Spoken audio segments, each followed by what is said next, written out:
অবশেষে প্রায় ১.৫ মাস পর আত্মসমর্পণ দীপালি সাহার। সরকারি আইনজীবী বিরোধিতা না করায় আত্মসমর্পণের পরই জামিন পেলেন বুথ দখলে অভিযুক্ত সোনামুখীর তৃণমূল বিধায়ক।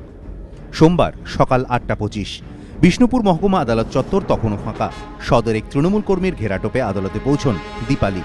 জামিনের আবেদন জানান তাঁর আইনজীবী। সওয়াল করেন আইনজীবী তথা রাজ্যের বস্ত্রমন্ত্রী শ্যামাপদ মুখোপাধ্যায়ও। এজলাসে হাজির ছিলেন তৃণমূলের আইনজীবী সেলের একাধিক সদস্য। দীপালি সাহা বিধায়ক এই যুক্তি দেখিয়ে তাঁর জামিনের আর্জি জানান আইনজীবীরা। এর বিরোধিতা করা তো দূরস্থ, কার্যত কোনো বক্তব্যই পেশ করেননি সরকারি আইনজীবী। এরপরই ১০,০০০ টাকার রেজিস্টার্ড সিকিউরিটি ও ৫ লক্ষ টাকার ব্যক্তিগত বন্ডে জামিন পান তৃণমূল বিধায়ক। পুলিশ তার খোঁজ পাচ্ছিল না। এটা পুলিশের ব্যাপার, আমি তো পুলিশের কাজটা দেখি না। পুলিশের কাজটা দেখার জন্য আমি নেই।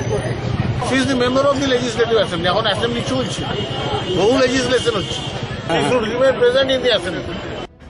দীপালির অপর আইনজীবীর দাবি, পুলিশ অভিযোগের সত্যতা প্রমাণ করতে না পারাতেই জামিন পেয়েছেন তাঁর মক্কেল।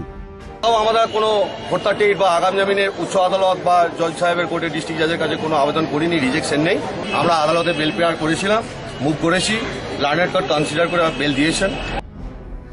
দীপালির বিরুদ্ধে 4টি জামিন অযোগ্য সহ একাধিক ধারায় মামলা রুজু হওয়া সত্ত্বেও সরকারি আইনজীবী কেন জামিনের আর্জির বিরোধিতা করলেন না, তা নিয়ে প্রশ্ন উঠছে নানা মহলে। কেউ কেউ বলছেন, সোনামুখী কাণ্ডে আগে ধৃত 11 জনেরই তো জেল হেফাজত হয়েছিল, তাহলে দীপালির ক্ষেত্রে কেন অন্য নিয়ম?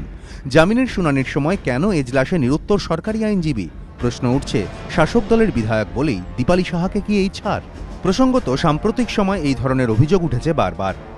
হারোয়ায় স্বামীকে নিয়ে সিপিএম সমর্থকদের ওপর গুলি চালানোর অভিযোগ উঠলেও এখনও পুলিশের খাতায় ফেরার মিনাখাঁর তৃণমূল বিধায়ক উষারানী মণ্ডল।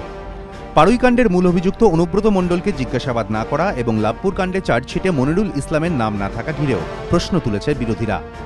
জামিনযোগ্য ধারায় মামলা রুজু হওয়ায় ধরা পড়ার পরই জামিন পান আরামবাগে অন্যের হয়ে ভোট দেওয়ায় অভিযুক্ত তৃণমূলের পঞ্চায়েত সদস্য ঝর্ণা সিংহ।